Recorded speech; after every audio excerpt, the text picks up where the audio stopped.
Back to commerce educators. आज की class में हम लोग अपने सीएमए फाइनल लॉ का जो अपना पेपर नंबर 13 है उसका जो चैप्टर है कॉर्पोरेट गवर्नेंस 10 मार्क्स का जो अपना चैप्टर है उसको हम आज पूरा रिवाइज करने वाले हैं। ठीक है, ये जो आपका चैप्टर है ये चैप्टर देखो काफी सिंपल सा चैप्टर है और आपका 10 मार्क्स का है। ठीक है, एज पर अगर हम मॉड्यूल का वेटेज देखते हैं तो 10 मार्क्स का इसका वेटेज है। ठीक है, सो ये एक ऐसा चैप्टर है जिसको मोस्टली जो स्टूडेंट्स को क्या लगता है कि बहुत ही अजीब सा चैप्टर है, समझ में नहीं आ रहा है हमें, या बहुत बोरिंग चैप्टर है, इसको हम स्किप कर देते हैं।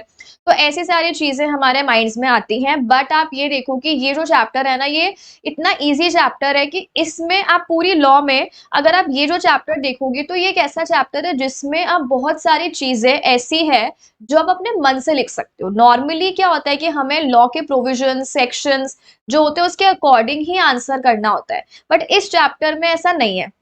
इस चैप्टर में आप जो चीजें हैं वो बहुत सारी चीजें ऐसी होंगी जो आप अपने मन से भी लिख सकते हो।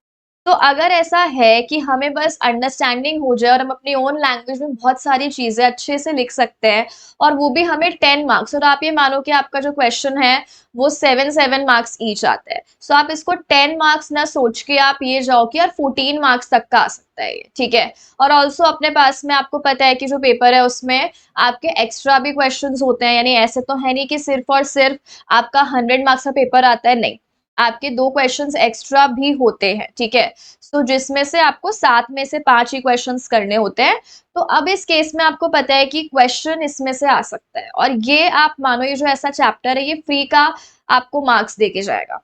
तो हमें इस चैप्टर को बिल्कुल भी स्किप नहीं करना है। मेरे साथ में आप ये चैप्टर पूरा रिवाइज कर लो यहाँ पे। ठीक है, और आप ये देखोगे कि आपके जो है वो हम कह सकते हैं अराउंड 14 मार्क्स जो है वो अच्छे से सिक्योर हो जाएंगे अगर आप अभी मेरे साथ रिवाइज कर लोगे और ये नोट्स पढ़ लोगे तो। ठीक है, चलो तो अब बिगिन कर लेते हैं अपना जो सीएमए फाइनल का कॉर्पोरेट गवर्नेंस वाला चैप्टर है लॉ में 10 मार्क्स का। देखो आपके मॉड्यूल के अकॉर्डिंग जो ये चैप्टर है इस चैप्टर को 5 यूनिट्स में डिवाइड कर रखा है। सबसे पहले अगर हम बात करें यूनिट नंबर 1 की, तो देखो जो अपनी यूनिट नंबर 1 है उसमें हमें क्या बताया हुआ है, सीजी कंसेप्ट्स एंड इश्यूज, मतलब बेसिकली आपका meaning of CG, need of CG, objectives of CG, कुछ सीजी की थ्योरीज आएंगी। ऐसे करके हम कह सकते हैं कि पूरा जो आपका इंट्रो वाला या ओवरव्यू वाला पोर्शन है वो हमें कहाँ दे रखा है, अपने यूनिट नंबर 1 में।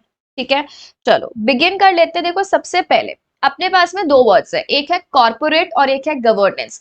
कॉर्पोरेट वर्ड तो हम लोग जानते हैं, कॉर्पोरेट से आप समझते हो हम कह सकते हैं कंपनी या बॉडी कॉर्पोरेट। ठीक है, तो अगर हम बात करें कॉर्पोरेट वर्ड की तो it is derive from a Latin word corpus which means body, तो बॉडी कॉर्पोरेट कह लो, कंपनी कह लो। और अगर हम बात करें गवर्नेंस की तो देखो गवर्नेंस क्या है, basically policy, procedure, system, rules and regulation जो कि हम एक कंपनी के ऊपर एप्लीकेबल करवाएंगे, जो कि हम एक बॉडी कॉर्पोरेट के ऊपर एप्लीकेबल करवाएंगे। क्यों? देखो ऑब्वियस सी बात है, अगर आप एक कंपनी में हो, ठीक है, सो आप क्या चाहोगे कि यार ये कंपनी जो है वो कैसे काम करे, सिर्फ और सिर्फ कुछ सिलेक्टेड लोगों के बारे में सोचे, या सिर्फ और सिर्फ जो है ये सेल्फिश होके काम करे, या कुछ पर्टिकुलर लोगों के बारे में सोचे, नहीं। हम चाहते हैं आजकल के टाइम पे स्पेशली कि एक कंपनी जो भी काम कर रही है वो इस तरीके से काम करे कि उस कंपनी के साथ में जितने भी कनेक्टेड लोग हैं, बेसिकली जिसे हम क्या बोलते हैं, स्टेक होल्डर्स, तो एक कंपनी के साथ में जो भी स्टेक होल्डर्स कनेक्टेड है उन सारे के सारे स्टेक होल्डर्स का इंटरेस्ट क्या हो, मैक्सिमाइज हो सके। ठीक है, अब इससे क्या मतलब है, देखो जैसे कंपनी है, हम चाहते हैं कि वो कंपनी के जो बिजनेस ऑपरेशंस है वो एक कैसे मैनर में हो, एक फेयर मैनर में हो, ऑनेस्टी के साथ काम, इंटेग्रिटी के साथ काम, ट्रांसपेरेंसी के साथ काम, मतलब राइटफुल मैनर में काम होना चाहिए। ऐसा नहीं है प्रॉफिट कमाने के चक्कर में हमने उल्टे फुल्टे काम कर दिए, ठीक है, किसी के साथ गलत कर दिया हमने, या कुछ इलीगल हमने काम कर दिया, या किसी एक पार्टी के बारे में सोचा और सेकंड पार्टी के इंटरेस्ट को हमने ध्यान नहीं दिया, तो गलत काम हमें नहीं करना है। हम क्या चाहते हैं, कंपनी के जो भी यहाँ पे काम कर रही है, जो भी कंपनी के ऑब्जेक्टिव्स है वो इस तरीके से अचीव हो कि जितने भी स्टेक होल्डर्स इन्वॉल्व है वो सारे के सारे स्टेक होल्डर्स जो है ना उनका इंटरेस्ट मैक्सिमाइज हो सके। अब स्टेक होल्डर्स की अगर हम लोग बात करें तो स्टेक होल्डर्स में कौन आता है, सबसे पहले अपने शेयर होल्डर्स। शेयर होल्डर्स एक कंपनी से क्या एक्सपेक्ट करते हैं, ग्रोथ हो, प्रॉफिट मैक्सिमाइज हो, ठीक है, कैपिटल एप्रिसिएशन हो। इसके बाद में अगर हम लोग बात करें एम्प्लॉयज, एम्प्लॉयज एक कंपनी से क्या चाहते हैं कि यार उनके लेबर रिलेशन मेंटेन हो, वेलफेयर हो, सेफ्टी हो, इसके अलावा रेम्यूनरेशन, कॉम्पनसेशन, ग्रोथ, वो सारी चीजें। सप्लायर्स वगैरह होते हैं, ठीक है, वो क्या चाहते हैं, टाइम पे पेमेंट हो सके। बैंक्स वगैरह होते हैं, बैंक्स क्या चाहते हैं कि उनका जो भी फाइनेंशियल जो पोजीशन है कंपनी की, वो ट्रांसपेरेंट रहे, हमें सब कुछ पता चलता रहे कंपनी में क्या हो रहा है। सोसाइटी हमसे क्या एक्सपेक्ट करती है कि हम सोशल ऑब्जेक्टिव्स पूरे करें, कम्युनिटी को प्रोटेक्ट करें, एनवायरनमेंट को प्रोटेक्ट करें। बेसिकली हमारे कॉम्पिटिटर्स हमसे क्या एक्सपेक्ट करते हैं कि हम फेयर कॉम्पिटिशन करें। तो इतने सारे स्टेक होल्डर्स है, इतने सारे स्टेक होल्डर्स की अलग अलग एक्सपेक्टेशन है। तो गवर्नेंस के थ्रू हम कंपनी में ऐसा काम करवाएंगे कि ये सब के सब जो भी स्टेक होल्डर्स है ना, इनका जो भी इंटरेस्ट है कंपनी में वो मैक्सिमाइज हो सके, किसी के साथ भी कुछ गलत नहीं। यानी अगर आप बिजनेस कर रहे हो तो कोई ये ना सोचे कि बिजनेस अगर कोई कर रहा है तो वो तो फ्रॉड ही होगा, वो तो बस खुद के बारे में सोचेगा। नहीं, हमें इस तरीके से अपने कॉर्पोरेट को गवर्न करना है कि हमारे जितने भी कनेक्टेड लोग हैं वो सबके सबका इंटरेस्ट मैक्सिमाइज हो। तो उसके लिए कंपनी सही तरीके से काम करे, सब कुछ ठीक तरीके से हो, प्रॉपर हो, राइटफुल मैनर में हो, उसके लिए हम जो principle, policy, procedure, system, rules, regulation लगाते हैं उसे हम क्या बोलते हैं, गवर्नेंस। ठीक है। अब कंपनी कुछ कुछ चीजें वॉलेंट्री भी करती है अपने खुद के लेवल पे, और कुछ कुछ चीजें लॉ जो है वो मैंडेटरी कर देती है। बिकॉज ऑब्वियसली अगर हम किसी को वॉलेंट्री करने के लिए बोलते हैं ना, तो आप देखोगे कि 100 में से 90% लोग जो है वो काम नहीं करेंगे। क्या सोच के, वॉलेंट्री तो है, क्यों करना है, हमें जितना बोला गया उतना कर लो, काम खत्म, एक्स्ट्रा एफर्ट क्यों करने हैं। इसीलिए कहीं कहीं को लॉ भी इंटरफेयर करना पड़ता है कहीं कहीं पे, क्योंकि हमें अगर मैंडेटरी करना है तब जाके हम एक्सपेक्ट कर सकते हैं कि अच्छा ये काम होगा। अगर आपने सिर्फ वॉलेंट्री करके छोड़ दिया तो बहुत सारी जो कंपनीज है वो काम नहीं करेंगे। अब आप खुद के ऊपर भी अप्लाई करके ये चीज देख लो कि अगर आपको ऑप्शन होता है कोई चीज करने का तो हम अवॉइड ही करते हैं। जब तक एक तो ना माथे पे नहीं आ जाती कि करना ही पड़ेगा, अब तब तक हम अवॉइड ही करते हैं चीजों को। तो वही सेम चीज वैसे। तो अब हमें यहीं पे ये सारी चीजें ही पढ़नी है कि कैसे principle, policy, procedure, rule, regulation एक कंपनी में लगाए जाते हैं, कैसे गवर्नेंस होती है और उससे क्या बेनिफिट होता है। ये इस पूरे चैप्टर का ओवरव्यू मान लो आप। ठीक है, चलो देखो, governance, process, system, rules, regulation, policy, principles जो कि हमें कंपनी पर लगाते हैं ताकि फेयर मैनेजमेंट हो सके। हमें सब कुछ कैसा चाहिए, फेयर, ट्रांसपेरेंट, ऑनेस्टी, इंटेग्रिटी। ठीक है, चलो अब ये हमने अलग अलग मीनिंग पढ़ लिया, कॉर्पोरेट वर्ड का हमने अलग मीनिंग पढ़ लिया, गवर्नेंस वर्ड का हमने अलग से मीनिंग पढ़ लिया, दोनों को कंबाइन कर दो। तो कॉर्पोरेट गवर्नेंस क्या है कि गवर्नेंस जो कि हम किसके ऊपर अप्लाई कर रहे हैं, कॉर्पोरेट के ऊपर। तो framework of policy, procedure, system, rules, regulation जो कि किसमें हुई है, किसमें लगाई गई है, कॉर्पोरेट ने लगाई है।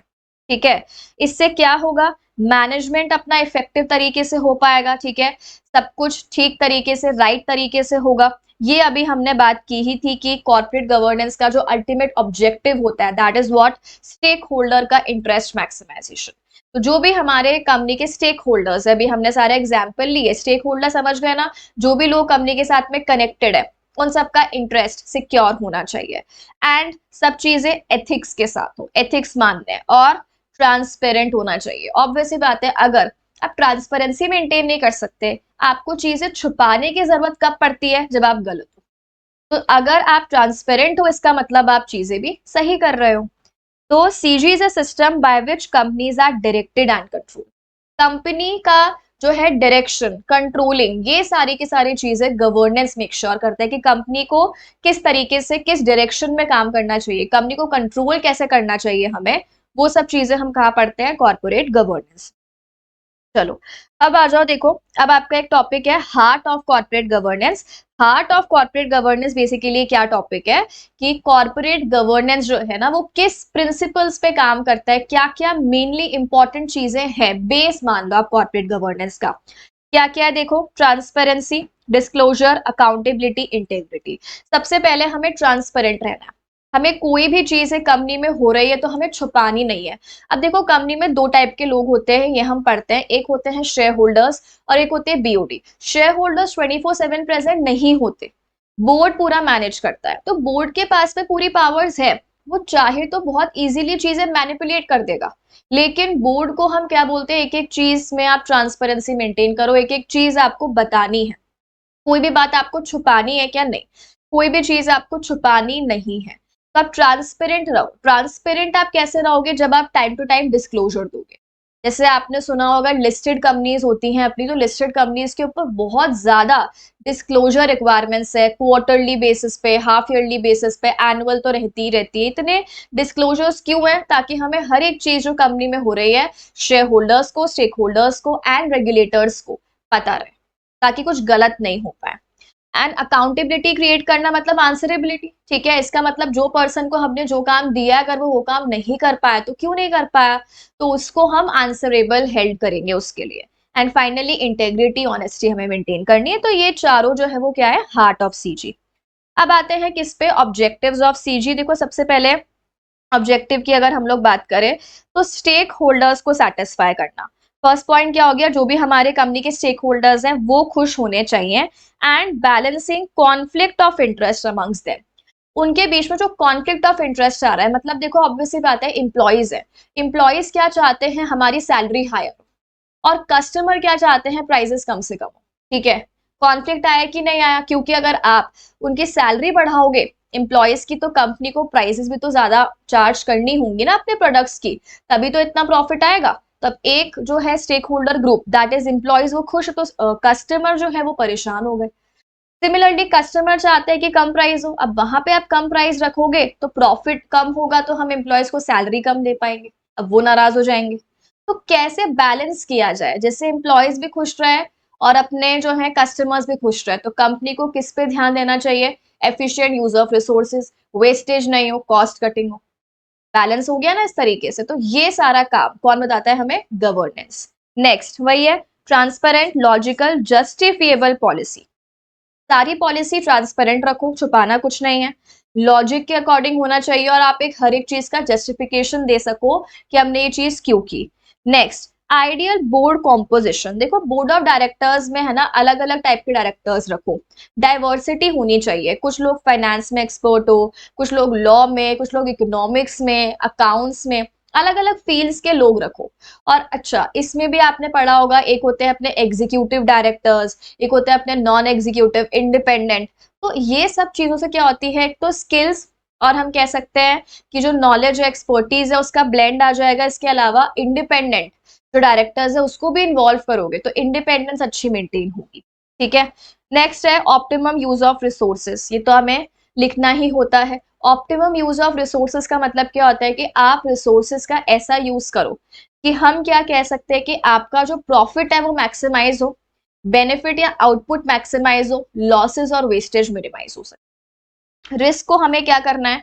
रिस्क को हमें रिड्यूस करना है, और रिस्क को कम करने के लिए हम क्या फॉलो करते हैं? रिस्क मैनेजमेंट का प्रोसेस। देखो जो अपना रिस्क मैनेजमेंट का प्रोसेस होता है, इसमें सबसे पहले हम रिस्क को करते हैं आइडेंटिफाई, ढूंढो कि क्या रिस्क है, ठीक है।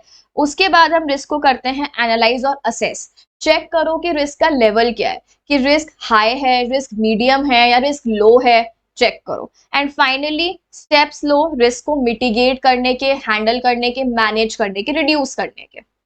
ये पूरा अपना प्रोसेस होता है रिस्क मैनेजमेंट का, ठीक है। रिस्क को ढूंढो, असेस करो कि लेवल क्या है, एंड देन हम उसको मैनेज कैसे कर सकते हैं, बिकॉज जब तक आप रिस्क को मैनेज नहीं कर पाओगे तब तक प्रॉब्लम ही रहेगी, ठीक है। एंड लास्ट ट्रस्ट होना चाहिए, किसके बीच में? Company and stakeholders. देखो ऑब्वियस है, अगर ट्रांसपेरेंसी है, डिस्क्लोजर है, अकाउंटेबिलिटी है, तो ऑटोमेटिकली ट्रस्ट क्रिएट होगा कि कंपनी यार हमें सब चीजें बता रही है, कंपनी हर एक स्टेक होल्डर ग्रुप के लिए एफर्ट कर रही है, तो उससे ट्रस्ट होगा, जिससे अल्टीमेटली कंपनी की वैल्यू बढ़ेगी, ठीक है। चलो नेक्स्ट आ जाओ फीचर्स। Features of CG.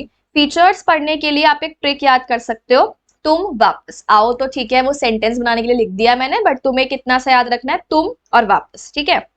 अब तुम किसको बुला रहे हो वो तुम सोच लो अपने माइंड में, बट इससे तुम्हें याद हो जाएगा फीचर्स क्या है। देखो सबसे पहले है टी। टी क्या है अपना? टी है अपना प्रॉपर टूल फॉर ट्रांसपेरेंसी। अभी हमने बात की ही, देखो फीचर्स जो है ना वही है जो अभी हम डेफिनेशन या ऑब्जेक्टिव्स पढ़ के आए हैं, उसी में से निकले हुए हैं कि वो ये सारे तो कैरेक्टरिस्टिक्स हैं। तो ट्रांसपेरेंसी हमें मेंटेन करनी है, ठीक है।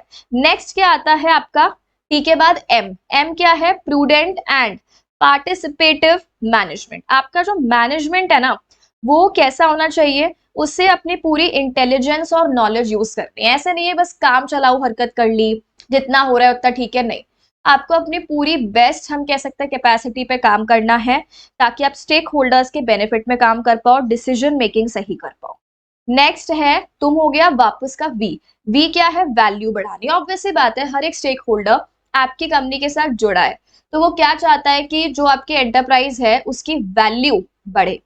तो वैल्यू मॉनिटरी भी हो सकती है, ठीक है, कि आप मॉनिटरी टर्म्स में प्रॉफिट बढ़ा रहे हो, ग्रोथ, शेयर की वैल्यू, और रेप्यूटेशन और इमेज वाइज भी हो सकती है। तो दोनों तरीके से हमें वैल्यू इनहैंस करनी है। जितनी ज्यादा वैल्यू बढ़ेगी उतना ज्यादा ट्रस्ट बढ़ेगा, उतने ज्यादा प्रॉफिट बढ़ेंगे, ठीक है। नेक्स्ट आता है वी के बाद ए। ए क्या है? अकाउंटेबिलिटी क्रिएट करनी है, कि जिस पर्सन को हमने जो भी काम दिया उसकी आंसरेबिलिटी क्रिएट करो, ठीक है। नेक्स्ट आ जाओ आई, बी ए, ठीक है। इसके बाद देखो क्या आता है यहाँ पे आई। आई की अगर हम लोग बात करें तो आई क्या है? अपना इनोवेशन। ऑब्वियसली बात है, आउटडेटेड होके चलोगे तो क्या कभी भी तुम काम कर पाओगे? लॉन्ग रन में सर्वाइव ही नहीं कर पाओगे। तो हमेशा हमें नई टेक्नोलॉजी, ये सब चीजें अडॉप्ट करते रहनी चाहिए। एआई आ रहा है, उसका यूज प्रॉपर करना चाहिए। पी, ठीक है। इसके बाद देखो पी क्या है? प्रोफेशनलिज्म एंड स्पेशलाइजेशन, कि आपको बेसिकली कंपनी में इस तरीके से काम करना है कि प्रोफेशनलिज्म मेंटेन हो, स्पेशलाइजेशन मेंटेन हो। जिस बंदे का जो काम है उसको वही काम दो, मतलब जिसमें वो एक्सपर्ट है उसको वही काम दो। ऐसे नहीं कॉस्ट कटिंग के चक्कर में कैसे लोगों को तुमने एम्प्लॉय कर रखा है। कॉन्फ्लिक्ट ऑफ इंटरेस्ट वगैरह भी नहीं होना चाहिए। डायरेक्टर्स कंपनी के और शेयर होल्डर्स और स्टेक होल्डर्स के बेनिफिट में सोचने चाहिए, ना कि सिर्फ खुद के बारे में।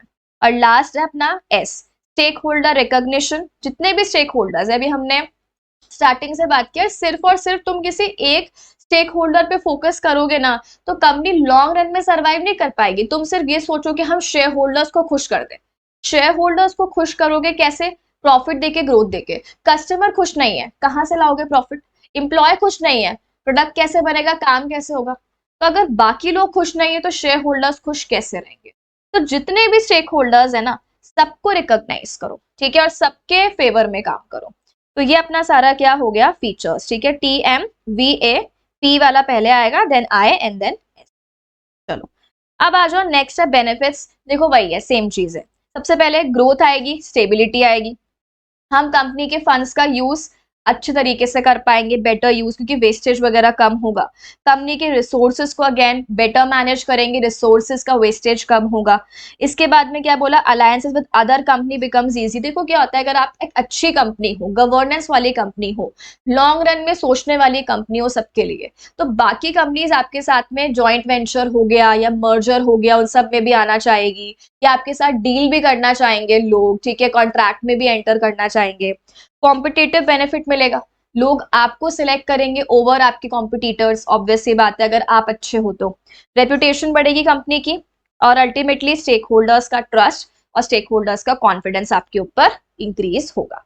तो ये सारे अपने क्या हो गए? ये सारे अपने हो गए बेनिफिट्स ऑफ सीजी। नेक्स्ट हम लोग आते हैं इमर्जेंस एंड एवोल्यूशन। बेसिकली आपको हिस्ट्री बता रहा है कि कैसे कैसे धीरे धीरे करके हमने प्रैक्टिसेस इवॉल्व करी सीजी की।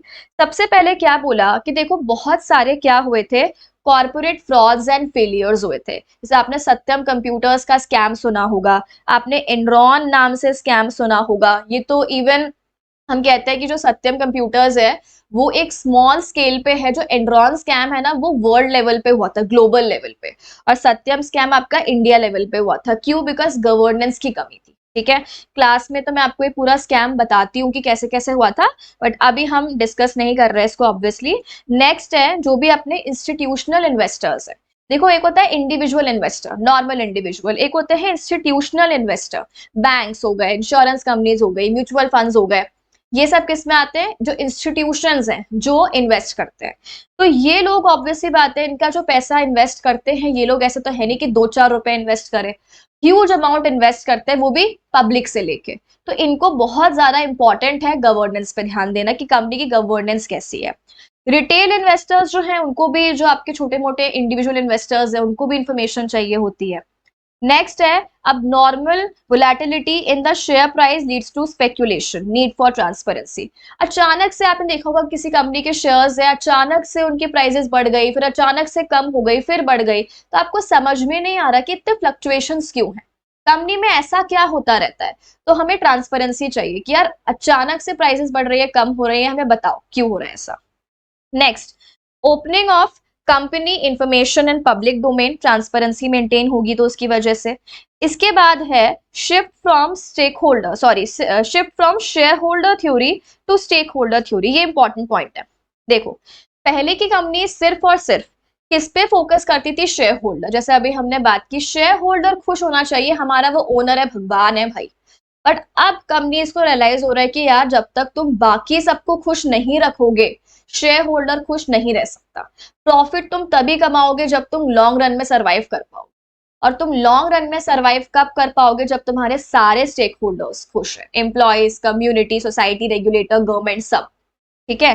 एंड लॉ रेगुलेटरी रिक्वायरमेंट्स, जैसे मैंने अभी स्टार्टिंग में बताया आपको कि वॉलंटरी भी कुछ कुछ चीजें हम लोग करते हैं, बट लॉ ने भी मैंडेटरी रिक्वायरमेंट्स बना रखी है। ठीक है। तो जैसे अपन अभी आगे पढ़ेंगे इंडिपेंडेंट डायरेक्टर्स। अब लॉ ने बोला है ना कि आपको रखना है ऑडिट कमेटी, लॉ ने बोला है ना बनाना है बड़ी बड़ी कंपनीज में, तो वो आपको मानना पड़ेगा। ठीक है। सो ये अपना हो गया कि किस किस तरीके से सीजी अपना इमर्ज हुआ। नेक्स्ट आ जाओ, नेक्स्ट है अपना कॉर्पोरेट गवर्नेंस की थ्योरीज क्या क्या है। देखो, अब ये जो थ्योरीज है, सबसे पहले इसमें कौन सी थ्योरी है अपने पास में? Agency theory. देखो, एजेंसी थ्योरी, अलग अलग थ्योरीज हैं जो किसी पर्टिकुलर कंसेप्ट पे बिलीव करती है। सबसे पहले अगर हम बात करें एजेंसी थ्योरी की, तो ये एजेंसी थ्योरी क्या बोलती है कि जो अपने कंपनी के डायरेक्टर्स है ना, वो डायरेक्टर्स क्या हैं? शेयर होल्डर्स के एजेंट्स हैं। ठीक है। और इनको शेयर होल्डर्स के फेवर में काम करना, शेयर होल्डर्स के भलाई के लिए काम करना, शेयर होल्डर्स की ग्रोथ के लिए काम करना। क्योंकि शेयर होल्डर्स 24/7 कंपनी में प्रेजेंट रह सकते हैं क्या? नहीं। तो इन्होंने किसको अपॉइंट किया होता है? डायरेक्टर्स। और डायरेक्टर्स क्या है? शेयर होल्डर्स के एजेंट। कि बस पूरा ओनर शेयर होल्डर है, डायरेक्टर बस उनके लिए काम कर रहे हैं, दैट्स इट। उनका और कोई काम नहीं है, बस शेयर होल्डर के लिए काम करना ही डायरेक्टर्स का काम है। ऐसी थ्योरी कौन सी है? Agency theory. नेक्स्ट आता है ट्रस्टीशिप। ये भी सिमिलर सी ही है एजेंसी के। यानी यहाँ पे देखो, अगेन जैसा हमने बात की, शेयर होल्डर्स पैसा लगाते हैं कंपनी में, बट वो खुद मैनेज नहीं करते। वो किसको बोलते हैं? डायरेक्टर्स। तो डायरेक्टर्स बेसिकली कंपनी में जो भी हमने कैपिटल लगाया, तो डायरेक्टर्स उसको क्या करेंगे? एज अ ट्रस्टी हैंडल करेंगे। ये पैसा किसी और का है, पर मैनेज कौन कर रहा है उस पैसे को, और उस पैसे की ग्रोथ कौन करवा रहे हैं? डायरेक्टर्स। तो क्या बोला? Directors are given authority by shareholder to run the business. और बिजनेस में हम कितना सारा पैसा लगाते हैं, इसका मतलब ट्रस्टीशिप थ्योरी किसके बारे में बात करती है? ये एक रिलेशन बताती है किसका? ट्रस्ट का, between share holder and director. Next आता है शेयर होल्डर्स थ्योरी। अभी हमने बात की, सिर्फ और सिर्फ किस पे फोकस है? शेयर होल्डर भगवान है भाई, उसके अलावा कोई आ रहा है कोई जा रहा है, हमें उससे कोई मतलब नहीं है। तुम खुश रहो, तुम मरो, हमारा शेयर होल्डर खुश रहना चाहिए। ऐसी थ्योरी कौन सी है? Shareholder theory. Only purpose of company is to maximise shareholders wealth. But अब ये नहीं चलती, ऑब्वियस सी बात है। नेक्स्ट है स्टेक होल्डर्स थ्योरी। ये वाली थ्योरी इंपॉर्टेंट है, और लास्ट वाली थ्योरी इंपॉर्टेंट है। इंपॉर्टेंट है एज इन अब ये चलती हैं, तो जो लास्ट की दो थ्योरीज है ना, वो अभी काफी प्रेवलेंट है।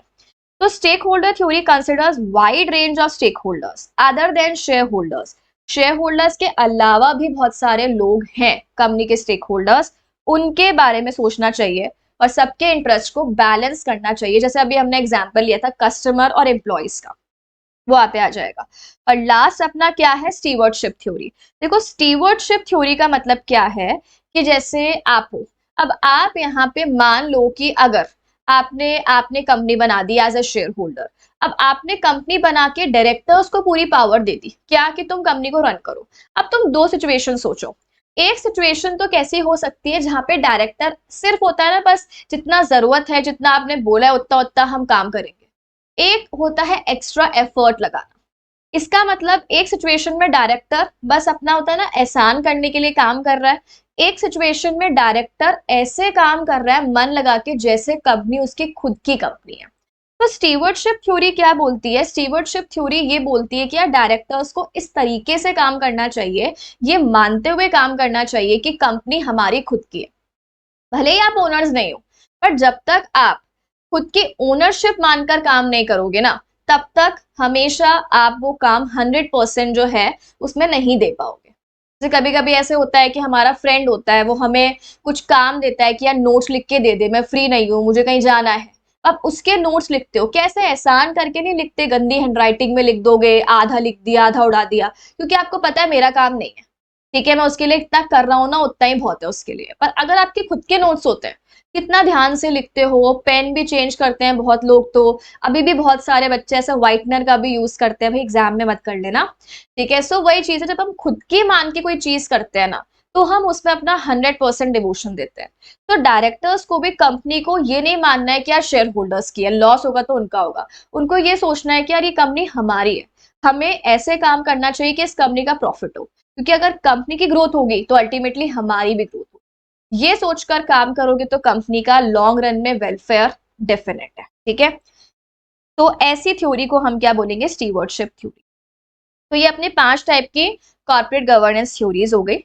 ठीक है, चलो नेक्स्ट आ जाओ। नेक्स्ट अपना सिंपल सा टॉपिक है, डिफरेंस है। एक तो है बिटवीन एथिक्स एंड सीजी, और एक हमें पढ़ना है बिटवीन मैनेजमेंट एंड सीजी। इसको आप रीड कर सकते हो, सिंपल है। देखो, एथिक्स क्या होते हैं? एथिक्स होते हैं वैल्यूज एंड प्रिंसिपल्स, पता है हमें।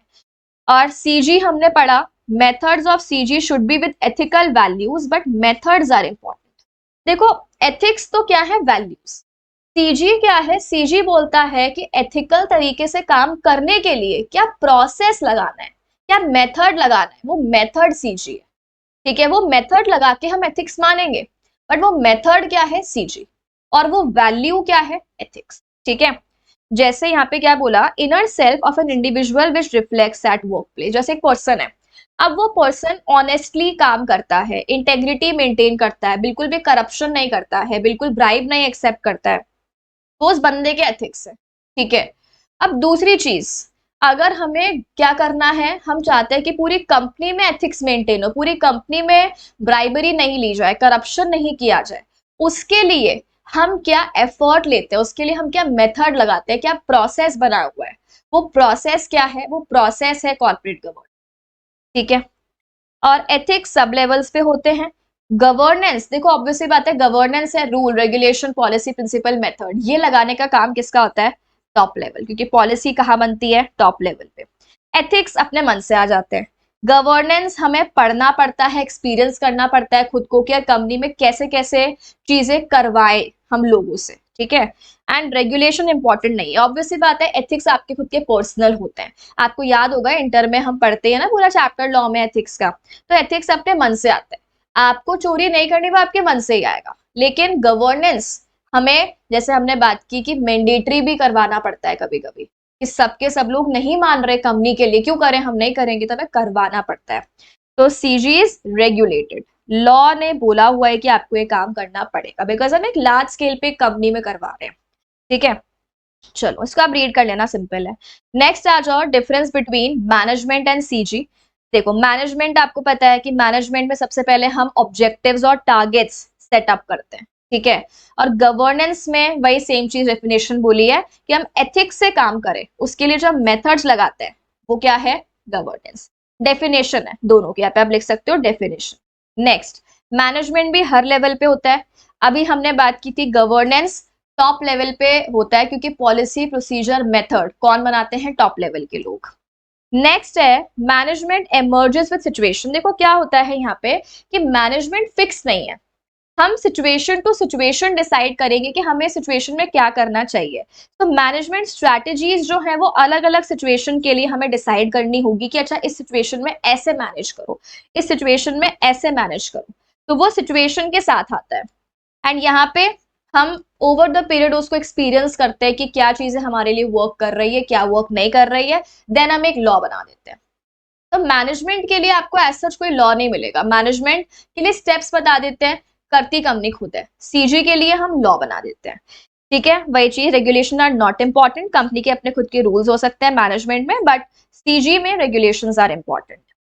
एंड लास्टली, अगर हम बात करें, ये इंपॉर्टेंट है, दोनों में मार्क करो आप, अगर हम बात करें मैनेजमेंट, मैनेजमेंट में रिजल्ट्स ज्यादा इंपॉर्टेंट होते हैं।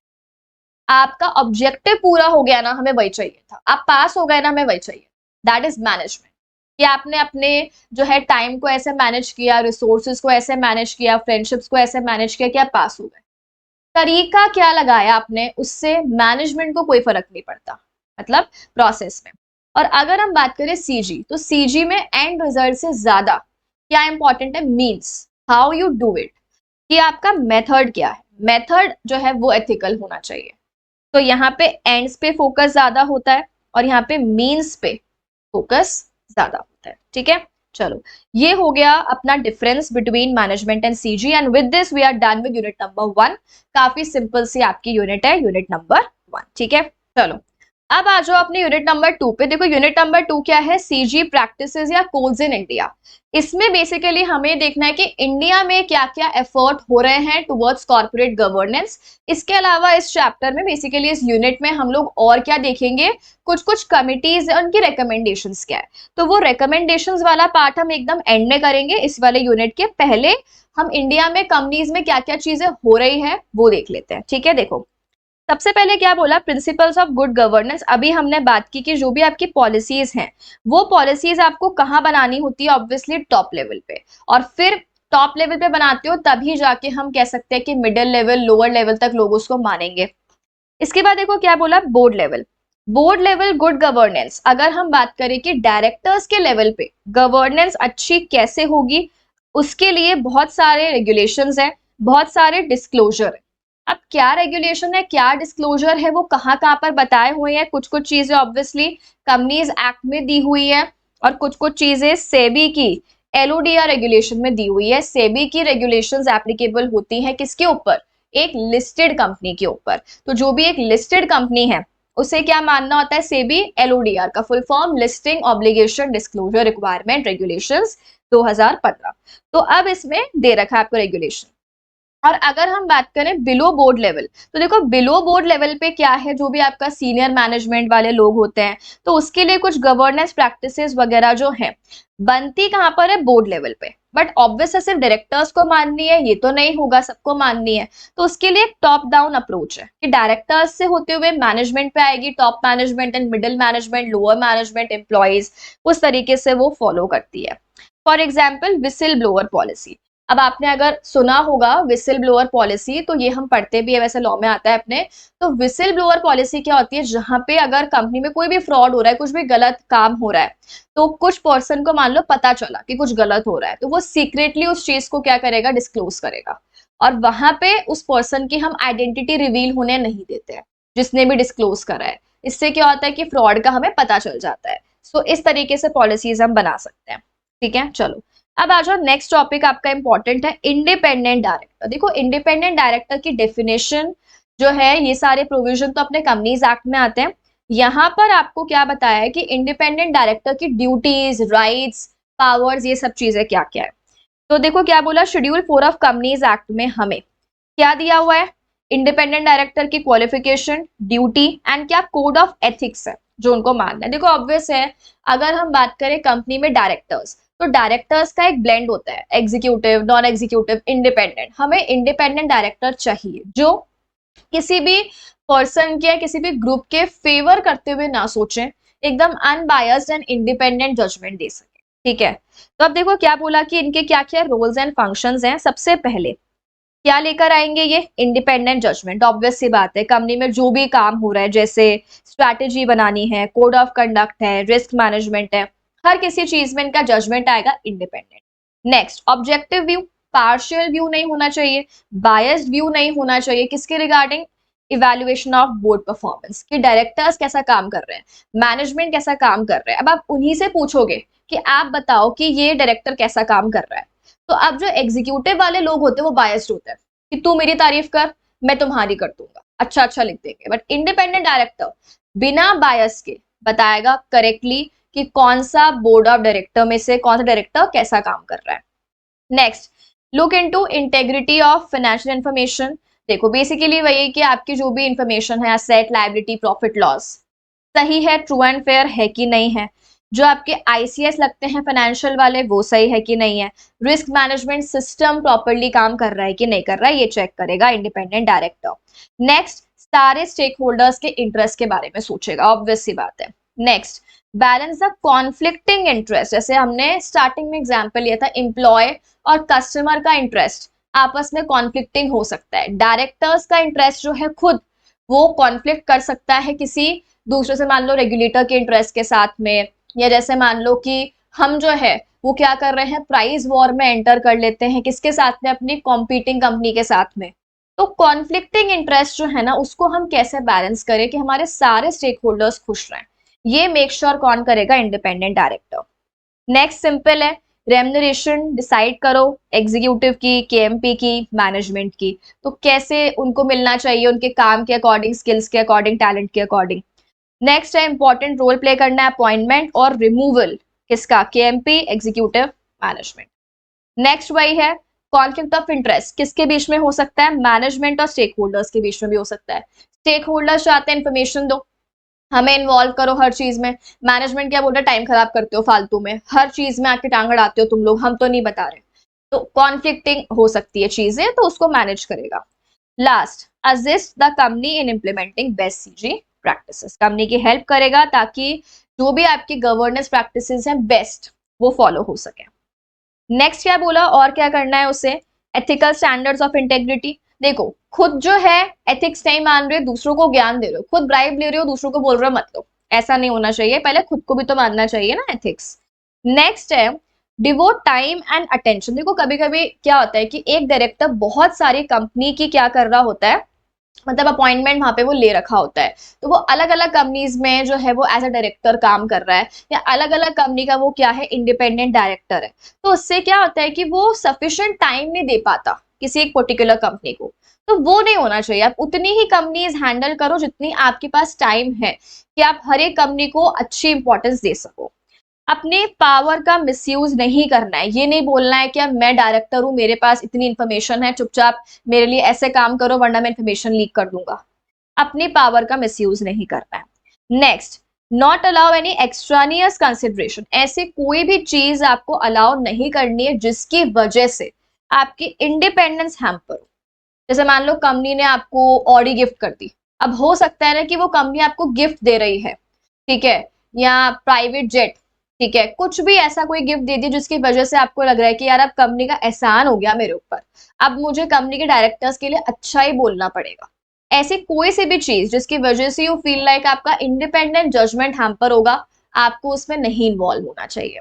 और कभी भी अगर आपको ऐसा लगे कि आपकी इंडिपेंडेंस हैम्पर हुई है, जैसे आपने मान लो कंपनी के शेयर्स खरीद लिए बहुत ज्यादा, या लोन वोन की रिक्वायरमेंट हो गई, तो इमिडिएटली बोर्ड को इन्फॉर्म करो और अपने इंडिपेंडेंट डायरेक्टर की पोजीशन को लीव कर दो, ठीक है। चलो नेक्स्ट आता है अपना सिंपल है ड्यूटीज। ड्यूटीज में क्या बोला? अपनी स्किल्स और नॉलेज। अब ये मत समझना कि तुमने एक बार पढ़ाई कर ली तो अब लाइफ टाइम तक तुम बिल्कुल बुक खोलकर नहीं देखोगे, ऐसा नहीं होता। हर एक पर्सन को, चाहे इवन वो प्रोफेशनल बन चुका है उसके बाद भी उसे अपनी स्किल्स को अपडेट करना होता है, नॉलेज लेनी होती है, ठीक है। मान लो कभी कभी किसी मैटर पे हमें कुछ इंफॉर्मेशन खुद से नहीं है, कुछ हम नहीं जानते हैं, so we need expert help, expert advice, तो आपको वो लेना चाहिए। आपको ये नहीं सोचना चाहिए कि यार क्यों ले, हमारी इमेज डाउन हो जाएगी, हमने इससे एडवाइस ले ली तो ये बताएगा कि आप हमें नहीं। अगर आपको लगता है कि आपको नहीं नॉलेज है, सीक एक्सपर्ट एडवाइस।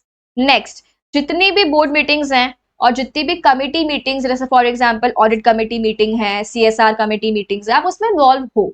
आप ट्राई करो कि सारी की सारी जो मीटिंग्स में है आप जाओ। नेक्स्ट, जनरल मीटिंग्स में भी जाना पड़ेगा।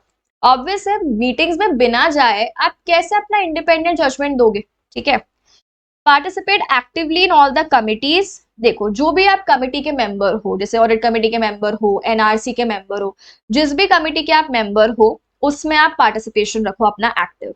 नेक्स्ट, खुद को कंपनी के बारे में और कंपनी के एनवायरनमेंट में क्या हो रहा है, क्या लॉज हैं, गवर्नमेंट के रेगुलेशंस क्या है, कॉम्पिटिटर्स क्या कर रहे हैं, आपको सब पता होना चाहिए, तभी जाके आप कंपनी को बेस्ट एडवाइस दे पाओगे। Next, not abstract. देखो एक तो क्या होता है कि कुछ कुछ लोग ऐसे होते हैं जिनका ये होता है ना कि मैंने जो बोल दिया वो ही मानना पड़ेगा, मेरी बात नहीं माने ना, आप ये करके दिखाएं काम, ऐसे भी लोग होते हैं। तो आप जानबूझ के परेशान कर रहे हो, ऑब्स्ट्रक्शन मतलब डिस्टरबेंस क्रिएट कर रहे हो कमिटी मीटिंग्स वगैरह में, वो सब चीजें आपको नहीं करनी है। कहीं पर भी आपको लग रहा है अनएथिकल बिहेवियर हो रहा है, फ्रॉड हो रहा है, कंपनी का कोड ऑफ कंडक्ट नहीं माना जा रहा, एथिक्स पॉलिसी नहीं मानी जा रही है, तो उस टाइम पे आपको रिपोर्टिंग करनी चाहिए, ठीक है। इसका नेक्स्ट है कि आपको अपनी पावर के विद इन काम करना है, अपनी पावर का मिसयूज नहीं करना और अपनी पावर्स के बियॉन्ड जाकर कोई काम आपको नहीं करना है। कंपनी के इंटरेस्ट को प्रोटेक्ट करना है, शेयर होल्डर के और एम्प्लॉयज के इंटरेस्ट को भी प्रोटेक्ट करना है। नेक्स्ट, कोई भी ऐसी इंफॉर्मेशन विच इज कॉन्फिडेंशियल, क्या आपको वो इंफॉर्मेशन को डिस्क्लोज करना है? नो, किसी भी कॉन्फिडेंशियल इंफॉर्मेशन को डिस्क्लोज आपको नहीं करना है, ठीक है। कंपनी के ट्रेड सीक्रेट्स हो गए, कोई आईपीआर हो गया, ठीक है, कोई टेक्नोलॉजी हो गई, या एम्प्लॉय इंफॉर्मेशन हो गई, ब्लैकमेल कर रहे हो, लीक कर दी इंफॉर्मेशन, ऐसा कुछ नहीं करना है। कंपनी की यूपीएसआई, यूपीएसआई आपको याद है, आपने अगर चैप्टर पढ़ा होगा इनसाइडर ट्रेडिंग का, वहां पर हम लोग पढ़ते हैं ना अनपब्लिश प्राइस सेंसिटिव इन्फॉर्मेशन, ऐसी इन्फॉर्मेशन जो प्राइस सेंसिटिव है, जिसकी वजह से कंपनी के शेयर प्राइसेस पे इंपैक्ट आएगा, बढ़ सकते हैं, कम भी हो सकते हैं, बट वो इन्फॉर्मेशन कैसी है? अनपब्लिश्ड।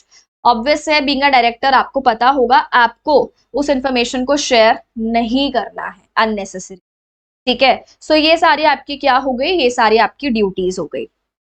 नेक्स्ट आ जाओ मैनर ऑफ अपॉइंटमेंट, की अपॉइंटमेंट के लिए क्या क्या प्रोविजन है। तो सिंपल है, सबसे पहले कि जब भी एक डायरेक्टर, इंडिपेंडेंट डायरेक्टर को अपॉइंट करेंगे बीओडी, तब क्या चेक करना है? उसके पास एप्रोप्रिएट स्किल्स हैं, एक्सपीरियंस है, नॉलेज है। अपॉइंटमेंट जो होगा इंडिपेंडेंट डायरेक्टर का, वो सिर्फ बीओडी अप्रूव नहीं करेगा, शेयर होल्डर्स मीटिंग में भी अप्रूवल हमें चाहिए होता है। नेक्स्ट क्या दोगे आप उसको? अपॉइंटमेंट लेटर, उसमें सब कुछ मेंशन करोगे, टर्म्स ऑफ अपॉइंटमेंट। फिड्यूशरी का मतलब होता है ट्रस्टवर्दी ड्यूटीज, कि हम आपको ट्रस्ट करके ये ड्यूटीज दे रहे हैं। लायबिलिटी क्या क्या है, एक्सपेक्टेशन क्या है बोर्ड की, कि आप क्या क्या काम करोगे कंपनी में आके, ठीक है। इसके अलावा एक होता है DNO, director and officer insurance. देखो इसका प्रोविजन ये होता है कि जैसे कभी कभी क्या होता है कि बाहर वाली थर्ड पार्टीज केस कर देती है, ठीक है, पर्सनली डायरेक्टर्स वगैरह के ऊपर, और जबकि गलती नहीं होती डायरेक्टर्स की, लेकिन फिर भी उनके ऊपर केस करते हैं तो बहुत सारे एक्सपेंसेस आ जाते हैं, लॉयर के, कोर्ट फीस वगैरह, तो उनका इंश्योरेंस करवा देती है कंपनी पहले से, कि अगर ऐसा कोई आपके ऊपर केस वेस होता है तो आपका जो भी खर्चा हुआ है इंश्योरेंस क्लेम मिल जाएगा।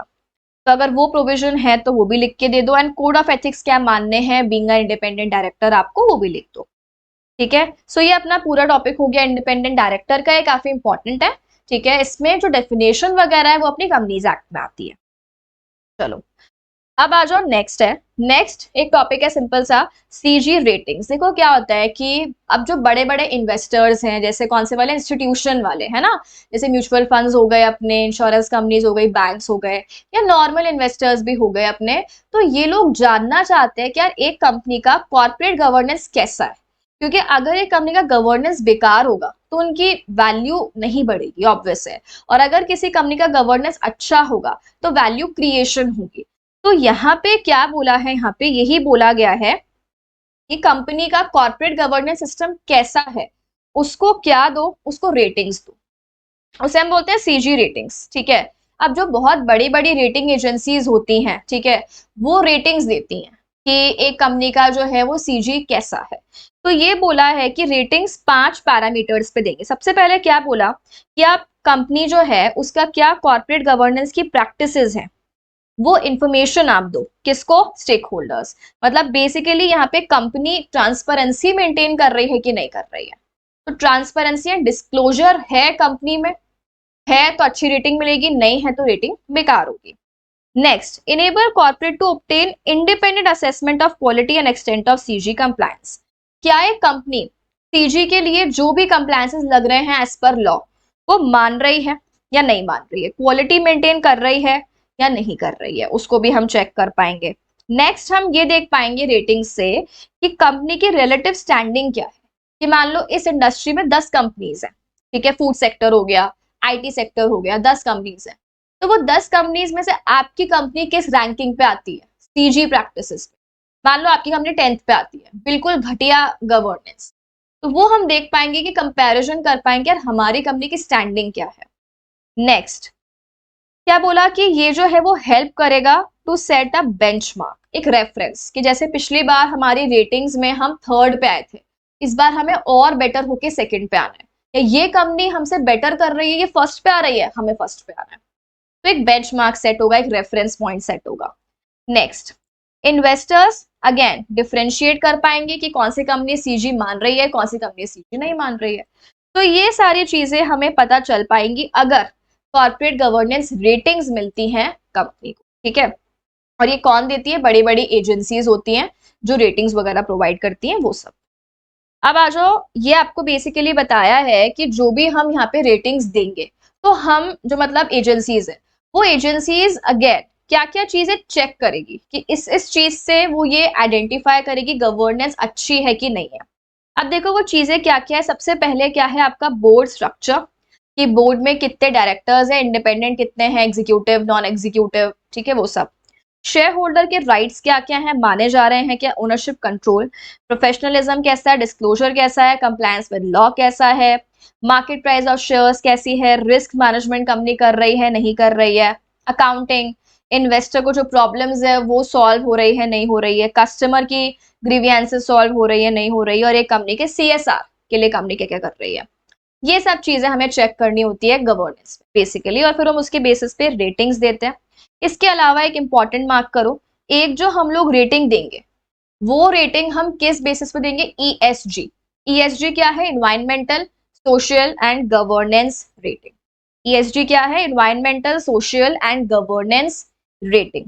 देखो बेसिकली क्या बोला, ये तीन आपके जो हैं पैरामीटर्स है कि एक कंपनी इन्वायरमेंट के लिए उसकी परफॉर्मेंस कैसी है, क्या पोल्यूशन कंट्रोल कर रही है, डिफॉरेस्टेशन तो नहीं कर रही है, हार्मफुल गैसेस या कार्बन एमिशंस वगैरह तो नहीं कर रही है, ठीक है, कि ग्रीन हाउस गैसेस बहुत ज्यादा हो रही हो आपकी साइड से, ऐसा कुछ तो नहीं हो रहा। तो इन्वायरमेंट के लिए आप क्या कर रहे हो, बायोडाइवर्सिटी प्रोटेक्ट कर रही है कि नहीं कर रही है।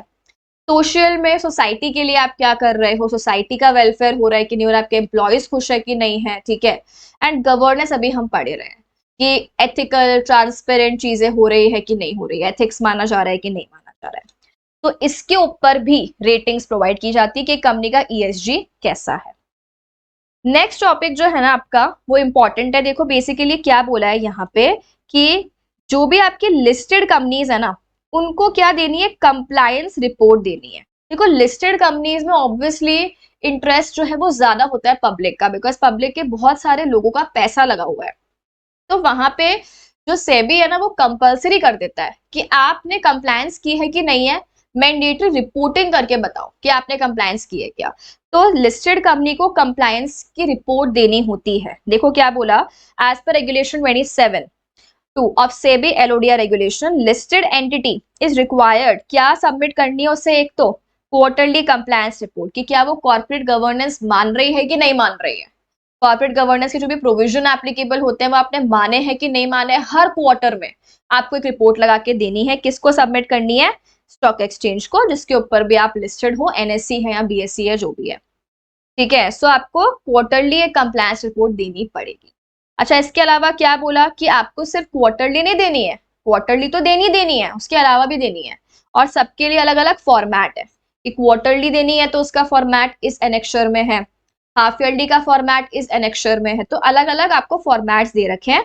इसके ऊपर एमसीक्यू पूछ लेता है कि जो क्वार्टरली रिपोर्ट है उसका फॉर्मेट किस एनेक्शर में है, 1 में।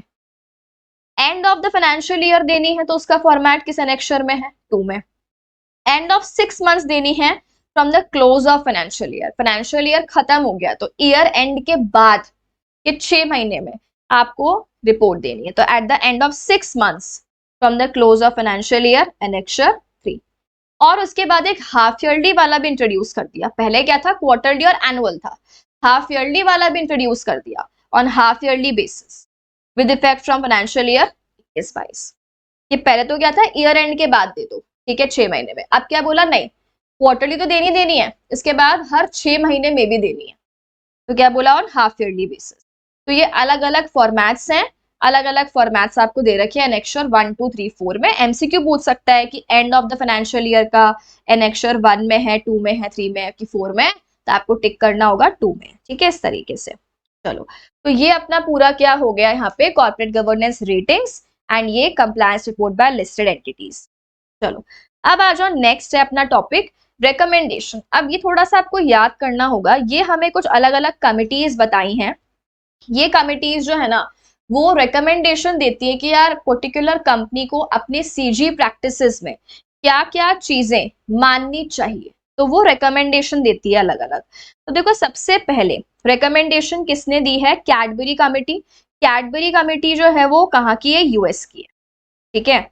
और ये किसने स्टैब्लिश करी है, एसईसी, सिक्योरिटीज एक्सचेंज कमीशन। जैसे अपने इंडिया में सेबी है वैसे यूएस में कौन सी है, एसईसी, सिक्योरिटीज एक्सचेंज कमीशन।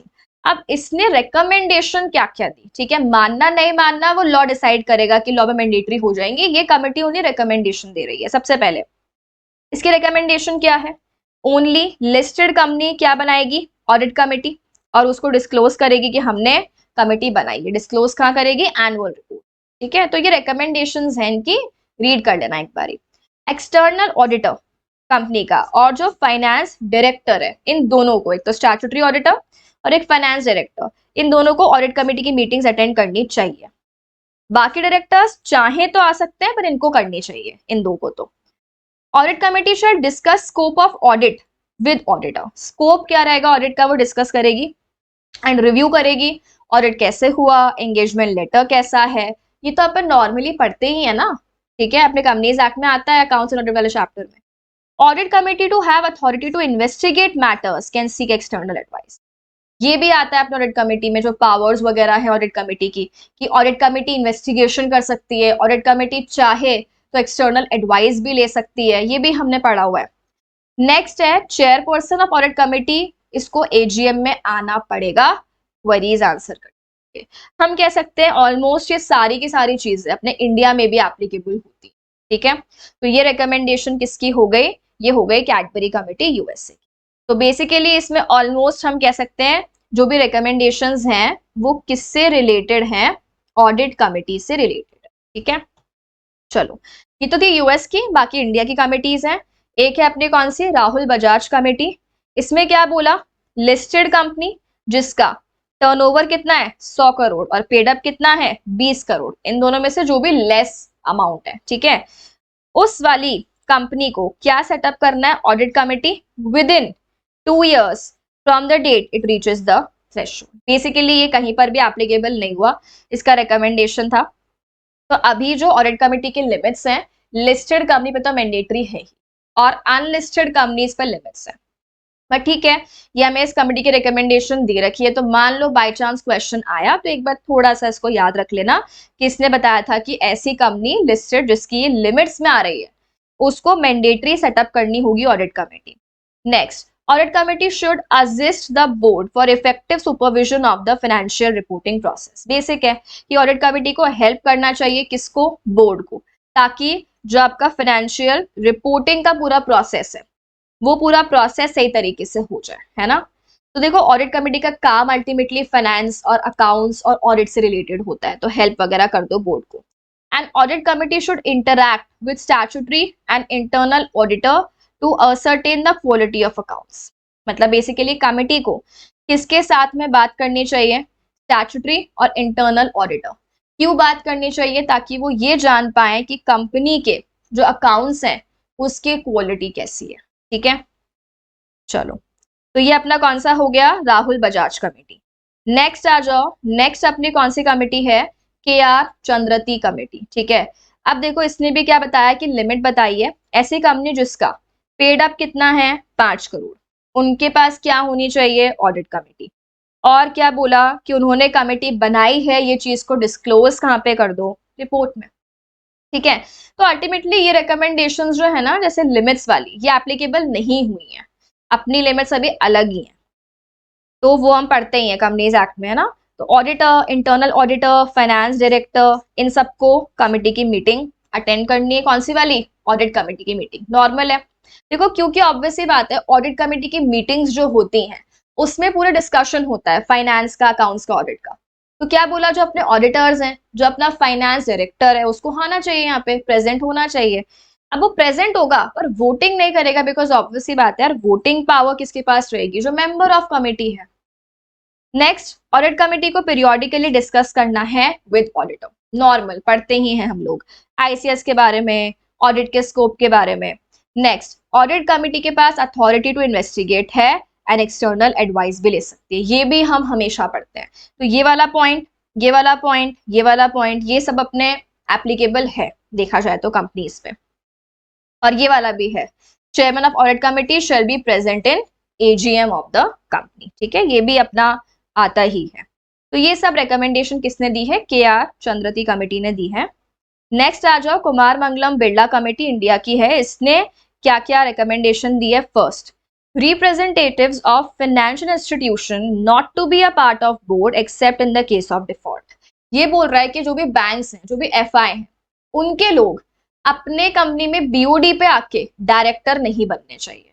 ठीक है, तो ये बेसिकली क्या बोलना चाह रहा है कि जब डिफॉल्ट कर रही है हमारी कंपनी की, हाँ रीपेमेंट नहीं किया, तब तो आप इन लोगों को इन्वॉल्व करो बोर्ड पे, उसके अलावा कोई जरूरत नहीं है इन लोगों को इन्वॉल्व करने की। ठीक है, मतलब डायरेक्टर बनाने की या बोर्ड में इन्वॉल्व करने की। किन के रिप्रेजेंटेटिव्स को? बैंक्स और एफआई के रिप्रेजेंटेटिव्स को इन्वॉल्व करने की जरूरत नहीं है। Next, half of the directors in the board should be independent, but where chairman is non-executive, outside directors may comprise of 1/3 of the director। देखो क्या बोला है, कंपनी में जो टोटल डायरेक्टर्स है उसमें से हाफ क्या होने चाहिए? इंडिपेंडेंट। यानी अगर 10 हैं तो 10 में से 5 क्या होने चाहिए? Independent director. लेकिन क्या बोला, अगर कंपनी में जो चेयरपर्सन है, चेयरपर्सन नॉन एग्जीक्यूटिव है, तो बाकी डायरेक्टर्स जो है ना आउटसाइड वाले मतलब नॉन एग्जीक्यूटिव वाले, वो कितने हो सकते हैं? 1/3। ये भी हम पढ़ते हैं कंपनीज एक्ट में। क्या बोला, नॉर्मली आधे डायरेक्टर्स इंडिपेंडेंट होने चाहिए। ठीक है, लेकिन क्या बोला, अगर चेयरमैन जो है वो नॉन एग्जीक्यूटिव है, यानी चेयरमैन जो है वो कम बायस्ड है, तो फिर क्या बोला कि जो आपके नॉन एग्जीक्यूटिव इंडिपेंडेंट डायरेक्टर्स है वो कितने हो सकते हैं? 1/3 हो सकते हैं। नेक्स्ट है, एनुअल रिपोर्ट में एक अलग सेक्शन होना चाहिए जहां पे कंपनी कॉर्पोरेट गवर्नेंस के लिए क्या क्या काम कर रही है उसके रिगार्डिंग वो जो है स्टेटस बताएगी कि हमने यार सीजी के लिए ये सारा काम किया है और ये चीजें हमने मानी है। ठीक है, नेक्स्ट, एक कमिटी बनानी चाहिए जिससे क्या करे, वो जो भी इन्वेस्टर की कंप्लेन्स आई हैं वो सारे इन्वेस्टर की कंप्लेन्स वगैरह को वो कमिटी क्या करे? कंसिडर करे। मतलब बेसिकली इन्वेस्टर जो ग्रीवियंसेस है, रिड्रेसल कमिटी बनाने के लिए बोल रहा है ये, simple. Next, chairman of such committee should be present at AGM. अब ये जो हमने कमिटी बनाई है, ग्रीवियंस रिड्रेसल कमिटी, बोला है इनका जो चेयरमैन है वो एजीएम में प्रेजेंट होना चाहिए कि मान लो अगर एजीएम में भी कोई शेयर होल्डर की क्वेरीज आती है तो ये आंसर कर पाएगा।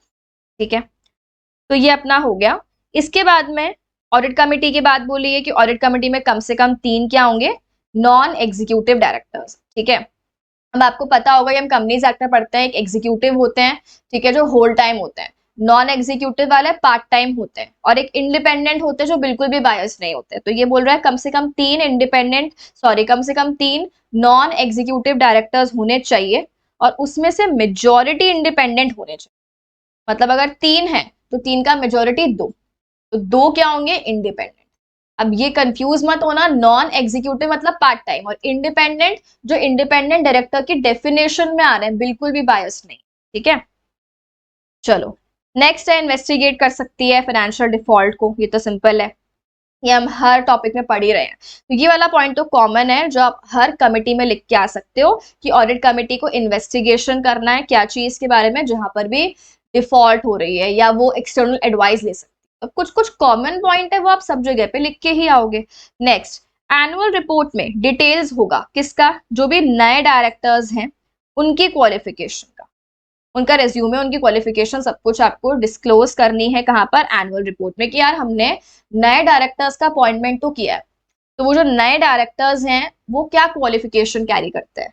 और लास्ट है, रेम्यूनरेशन कमिटी होगी, जैसे अभी अपनी कौन सी एनआरसी, तो उसके बारे में बोल रहा है कि एक रेम्यूनरेशन कमिटी होगी जो कि रेम्यूनरेशन, पैकेज, इंसेंटिव, ईसॉप वगैरह ये सब डिसाइड करेगी। तो ये सब रिकमेंडेशंस दी थी अलग अलग कमिटीज ने, और इनके रिकमेंडेशंस में से जो भी रिकमेंडेशन ठीक लगी उसको कंपाइल करके कंपनीज एक्ट में या एलओडीआर में डाला गया। ठीक है, तो इस पे क्वेश्चन आना चाहे तो आ भी सकता है डायरेक्टली कि रिकमेंडेशन लिखो किसी भी पर्टिकुलर कमिटी की, 3-4 बार आप रीड करके जाना है इसको। ठीक है, रीडिंग लगा लोगे तो समझ आ जाएगा, कॉमन पॉइंट्स आप एक बार अच्छे से देख लेना। चलो ठीक है, सो आज के लिए हम लोग इतना ही रखते हैं। यूनिट 3, 4, 5 जो है अपनी वो अपन नेक्स्ट वीडियो में कंप्लीट कर लेंगे। ओके, सो यहाँ तक का आप अच्छे से रिवाइज कर लेना एक बार। Thank you everyone and have a nice day.